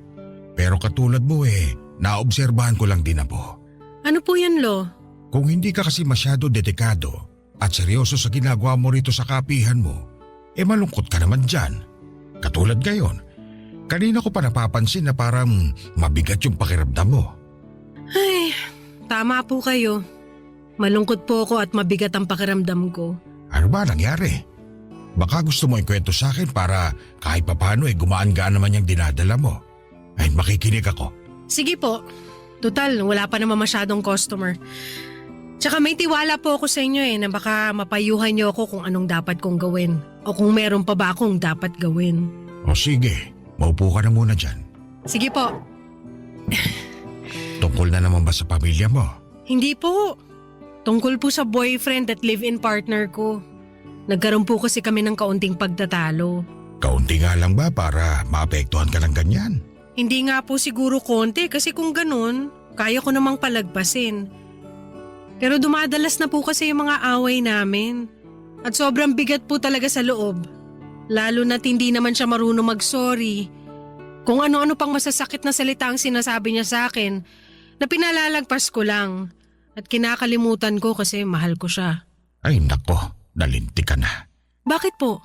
Kasi hindi ganyan yung pagmamahal na alam ko. Oo, hindi tayo perpektong tao at nakakapagsalita tayo na masasakit sa kapwa natin. Pero hindi pa rin yung dahilan para tangkilikin natin ng paulit-ulit yung ganong klase ng isipin dahil nakakasakit tayo ng damdamin. At mas doble o triple pa nga yung sakit pag galing yun sa mga mahal natin sa buhay. Alam ko naman pong may ganong ugali yung boyfriend ko Kaya nga paulit-ulit ko na siyang kinausap tungkol doon. Pero mas lalo siyang nagagalit. Sinasabihan niya akong balat sibuyas at madamdamin kaya yun na yung palagi kong naiisip. Naiisip na baka sa'yo ang mali. Ganun na nga po. Mahirap yan kasi para ka niyang minanipula. Sigurado ka ba talagang mahal mo siya? Opo. Siya ba? Mahal ka? Sabi niya mahal niya ako. Tsaka mabait naman po siya kapag hindi lang mainit yung ulo niya. Ang totoong mabait mabait kahit na mainit pa rin yung ulo. Yun bang kaya niyang kontrolin yung emosyon niya para hindi siya magalit o makapagsalita na masasakit? Lalo na sa'yo na nobya niya.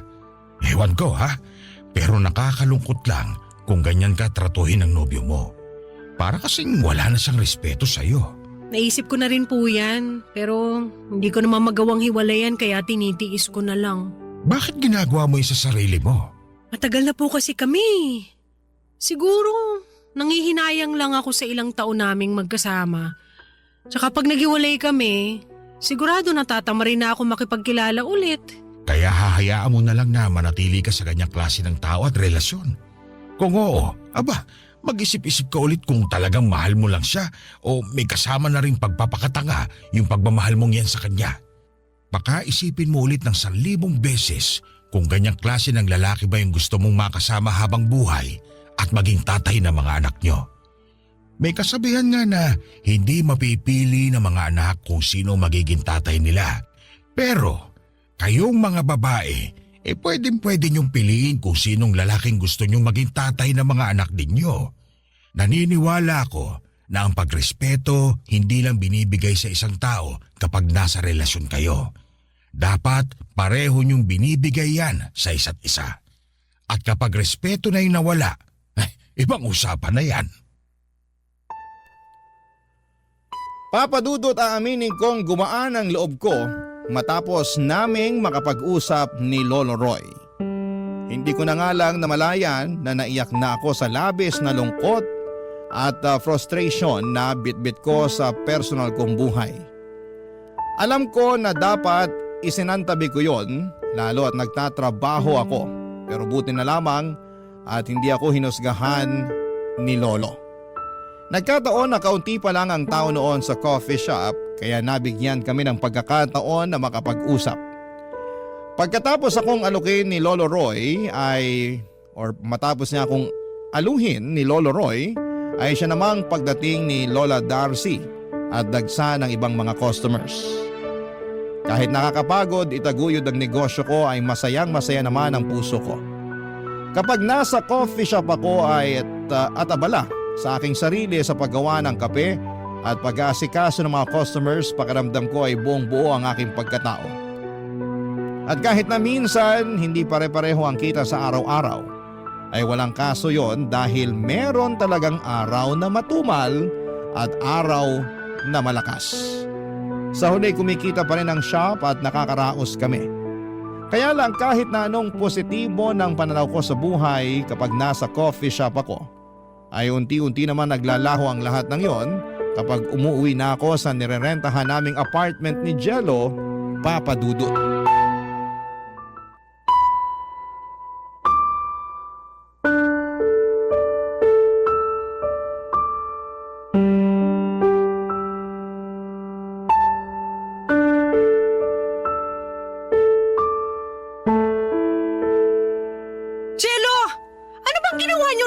Barkada mo? Bakit ang kalat ng bahay natin? Nag-party lang naman kami. Huwag ka nang KJ dyan. Ako pa talagang KJ, hindi mo nga pinaalam sa akin na may mga papupuntahin ka pala rito? 3 lang naman sila. Pang-4 ako. Tsaka ayos lang naman sa may-ari na magpapasok tayo ng bisita dito, di ba? Ikaw nga nagsasama ka ng mga bisita dito eh. Lagpas 5 pa kayo.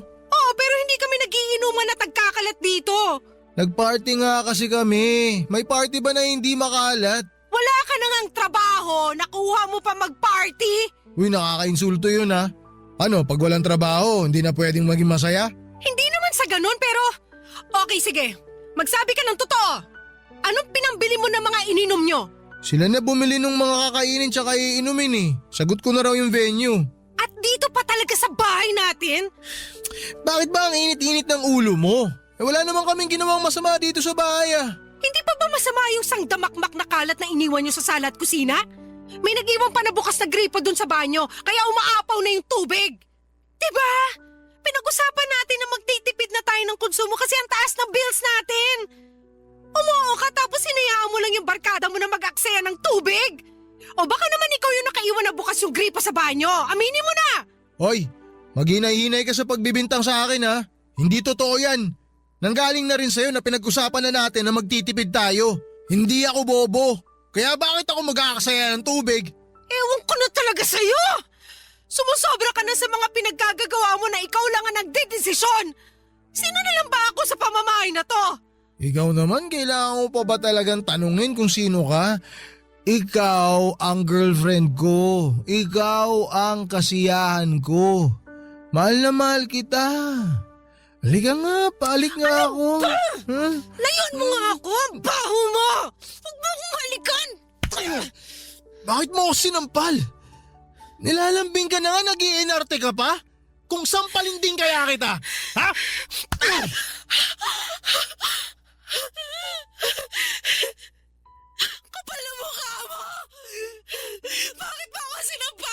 kasi makapal din niya mukha mo. Tsaka ikaw naman unang nanampal sa atin ha. Gumanti lang ako. Sobra ka na, Jello! Hindi na talaga kita kilala! Nagbago ka na! Anong pinagsasabi mo nagbago na ako? Ako pa rin to, no? Napakamadrama mo. Sa susunod kasi, huwag ka basta magagalit dyan. Ang saya lang namin ng barkada ko kanina eh. Tapos pag uwi mo rito, sisirain mo yung gabi ko. Napakaliit na bagay lang yung pinuputok ng butsi mo. Hindi lang ako nakapagpaalam sa'yo na magiinuman kami dito. Kung ano-ano na sinasabi mo. Eh pag nagpaalam naman ako sa'yo, siguradong hindi ka papayag. Buti alam mo! Buti rin talaga, hindi ko sinabi sa'yo. Kapal na mukha mo! Baka nakakalimutan mo apartment ko to at hindi to sa'yo! Hindi ko nakakalimutan yun. Pero baka ikaw yung nakakalimot na hindi ako kung sino lang sa pamamahay na to. Dito rin ako nakatira. Naghahati tayo sa mga bayarin, di ba? Kaya may karapatan ako dito sa pamamahay na to. Pero wag mo namang abusuhin yung karapatan na yan kasi nakakainis at nakakapagod na! So sino maglilinis ng mga iniwang kalat ng barkada mo? Tinatanong pa ba yan? Malamang ikaw. Ikaw yung babae sa ating dalawa eh. Tsaka antok na ako. Gusto ko na magpahinga. Napagod ako sa party namin. Pagod din ako, Jello! O edi matulog na tayo. Huwag ka na maingay kasi dyan. Nakakaya sa mga kapitbahay, talak ka ng talak. Mamaya sugurin tayo na may-ari ng bahay na to. Walang tigil yung bunganga mo sa kakaputak. Manahimik ka na lang kasi. Papadudot yun ang unang beses na pinagbuhatan ako ng kamay ni Jello. Pero mako-consider na rin bang pananakit ang mga pagtapik-tapik niya sa akin noon? Pamamalo at panunulak tuwing mataas ang emosyon niya. Partida ilang taon na niyang ginagawa yun sa akin pero hindi ko na lang masyadong pinapalaki. Kaya lang iba na yung nangyaring pananakit niya sa akin dahil hindi na niya napigilan lalo na at nasa impluwensya siya ng alak. Sobra akong nasaktan hindi lang sa katawan kundi maging sa kalooban ko na rin. Ni sa hinagap ay hindi ko naisip na hahantong si Jello sa bagay na yon. Kaya nga aminado akong naisipan kong makipaghiwalay na sa kanya dahil nagkakaroon ng hangganan ng pagmamahal kapag dahas na ang pinag-uusapan. Ayokong umabot kami sa punto na mabugbog niya ako ng malala. At hinayaan ko lang na mangyari sa akin ang bagay na yon dahil mahal ko siya. Barangay Love Stories. Barangay Love Stories. Papadudot nung sinabi ko kay Jello na gusto ko nang tapusin ang relasyon namin ay saka naman siya nagmakaawa sa akin. Na huwag ko siyang paalisin sa bahay at sa buhay ko. Akin kasi ang apartment at ninitirhan namin at sa loob ng ilang taon naming pagsasama ay naghahati kami sa mga gastusin. Pero noong nawalan siya ng trabaho ay sinolo ko ang lahat. Ayos lang naman sa akin lalo na at kinakasama ko siya at nangako naman siya na maghahanap kaagad ng panibagong trabaho para makapag-ambag. Kaya nga sobra akong nadismaya kay Jello nang hindi yon ang inatupag niya. Sa halip ay mas nagkaroon siya ng maraming oras upang bumarkada. Nakalimutan na yata niya ang responsibilidad niya bilang partner ko at masyado na siyang nakampante na masasalo ko siya. Anumang sandali papadudot. Siyempre, noong nagmakaawa siya at umiyak sa harapan ko, aaminin kong nahabag ang puso ko. At di kinaya ng konsensya ko na ipagtabuyan siya. Kaya nagpakatanga ulit ako noong pinatawad ko si Jello. Pero makalipas lang ang isang linggo ay meron na naman siyang ginawa na masasabi kong husto na at sumagad na sa aking pasensya at pangunawa.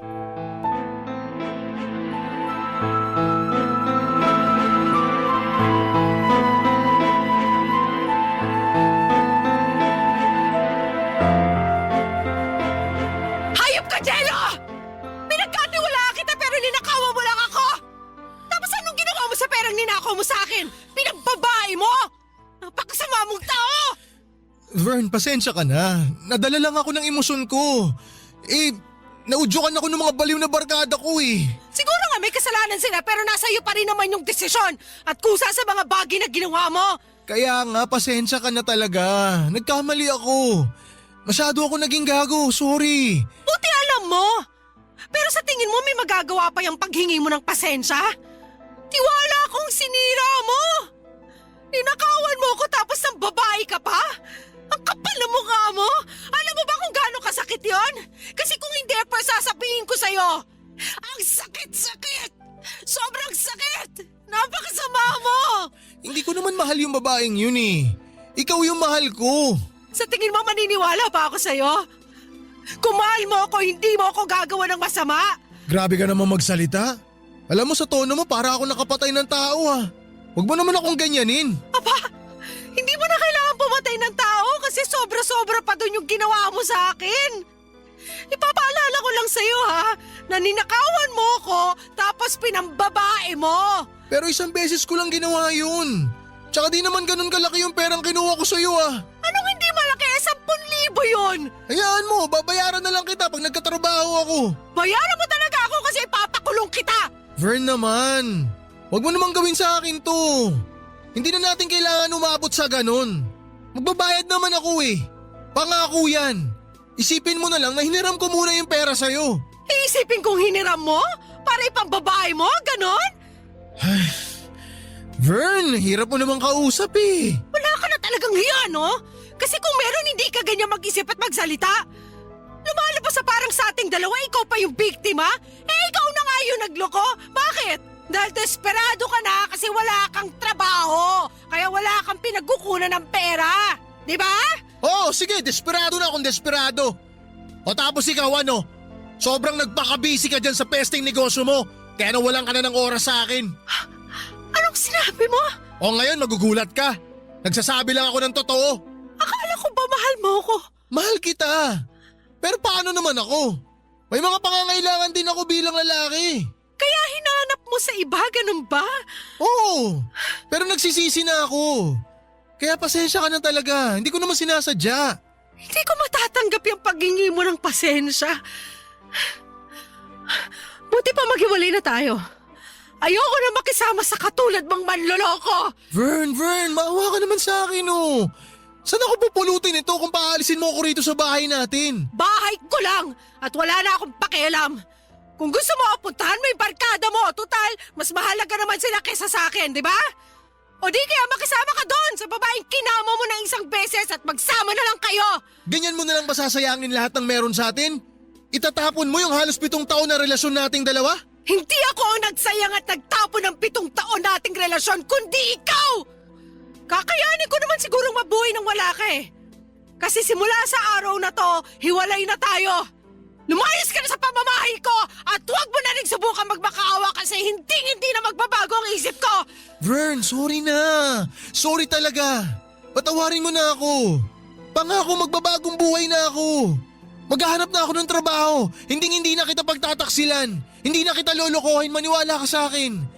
Patawarin mo na ako, Vern. Kasasabi ko lang na huwag ka na magmakaawa kasi hindi mo na mabibilog ang ulo ko. Tama na yung isang beses na pagbigyan kita nung sinaktan mo ko at yung maraming beses na binaliwala ko na hindi mo ako nirespeto. Ayoko na magpakatanga sa'yo. Tapos na tayo!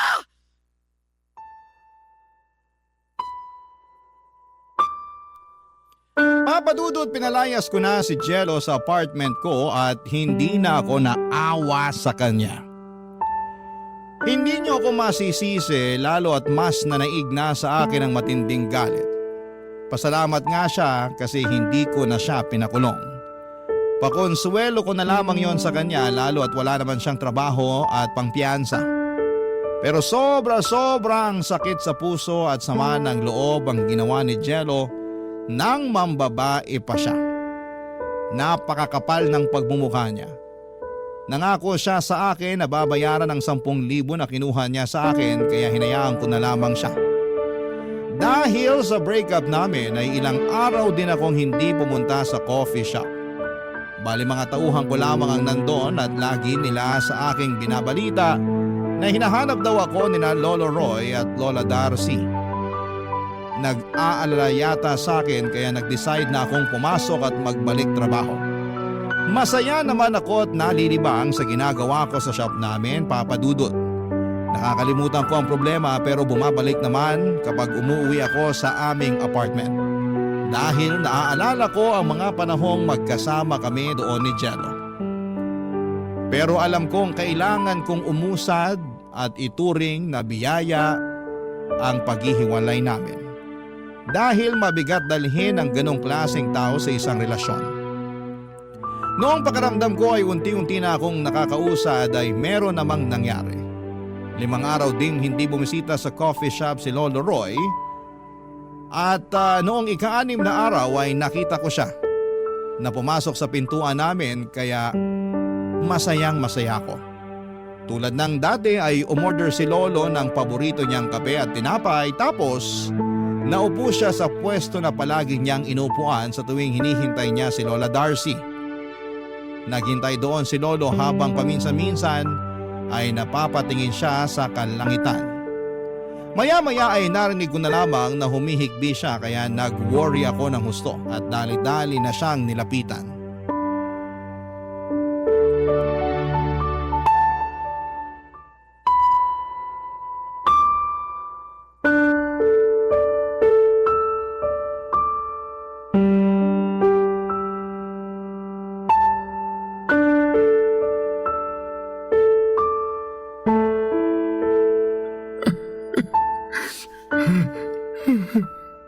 Lo, bakit po kayo umiiyak? May nangyari po ba? Wala naman. Wala raw pero tingnan nyo oh. Ayaw tumigil ng luha nyo. Kaya nga pinupunasan ko na lang. Ay, hindi ko po kayo pipiliting magkwento. Pero nag-aalala ako sa inyo. Tsaka ang totoo niyan, Lo, ilang araw ko na rin kayong inabangan ni Lola Darcy na bumisita, tumambay dito sa shop ko. Tapos nung hindi kayo nakapunta, nalungkot ako. Napalapit na rin kasi kayo sa akin eh. Para ko na kayong lolo at lola kaya nga nung pumunta kayo ngayong araw, masayang-masaya na ako. Kaya lang nakita ko naman kayong umiiyak. Hindi ko lang mapigilan. Kahit naman lalaki umiiyak din, lalo kapag nasasaktan. Oo naman po. Tao lang din tayo eh. Pero lalo lang po ako nag-aalala sa nangyayari sa inyo. Pasensya ka na pero huwag ka nang mag-alala. Magiging maayos din naman ako eh. Kailangan ko lang ilabas tong nararamdaman ko. Buti nga na kaya ko na lumabas ng bahay namin para pumunta rito sa coffee shop mo. Baka po gumaan yung nararamdaman nyo pag dumating na si Lola Darcy. Siya lang kasi yung nakakapagpatawa sa inyo ng gusto eh.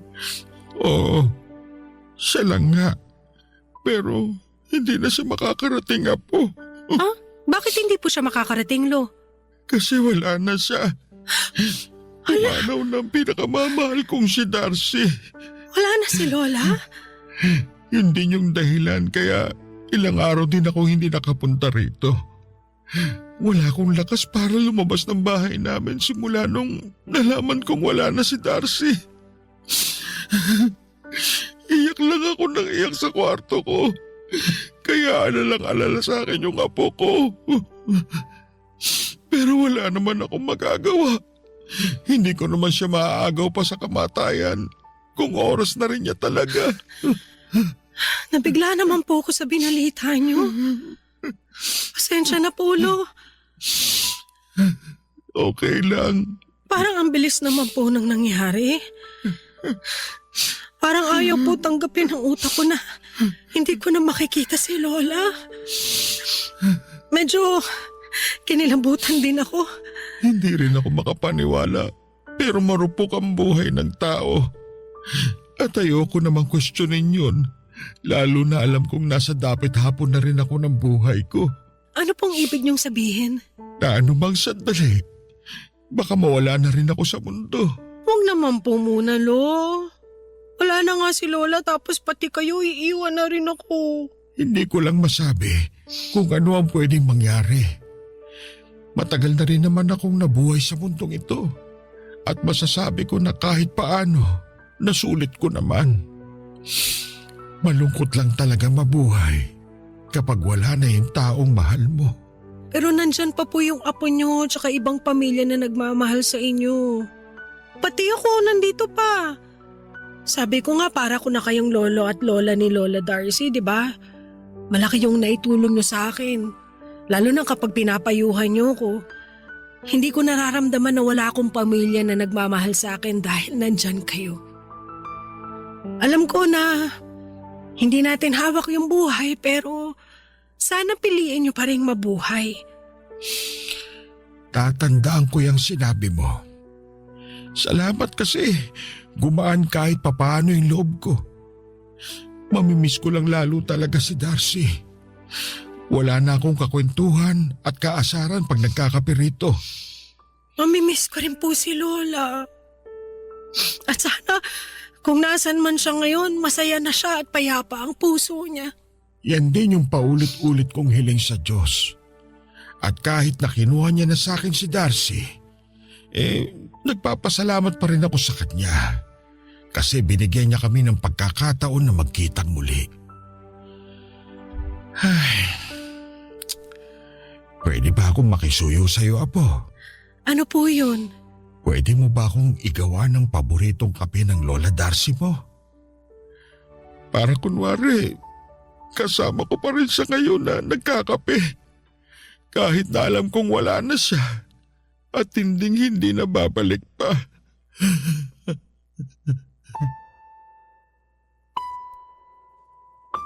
Papadudu, tulad ng pakisuyo ni Lolo Roy, ay ginawa ko ang paboritong kape na palaging ino-order ni Lola Darcy. At habang ginagawa ko ang huling order na yon para sa kanya ay hindi ko mapigilang maiyak. Sobrang nakakabigla na malamang wala na si Lola at nakakalungkot lang lalo dahil mag-isa na lamang si Lolo Roy.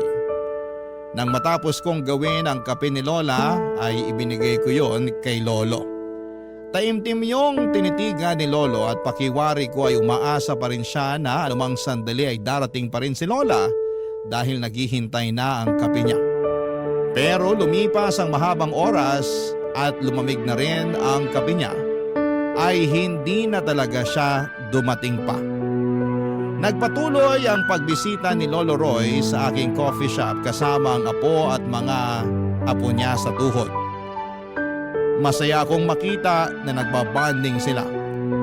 At kahit papaano ay alam kong unti-unti nang nakakausad si Lolo sa pagkawala ni Lola Darcy. Pero neto lang March 2025 ay tuluyan ang namaalam sa mundo si Lolo Roy. At huling order na niya pala yung 2 araw bago siya tuluyang mawala. Sobrang sakit at hindi ko alam kung paano ako uusad. Pero alam ko na kahit wala na si Lolo at Lola ay mananatili silang buhay sa puso ko, lalong-lalo na ang mga pangaral nila sa akin.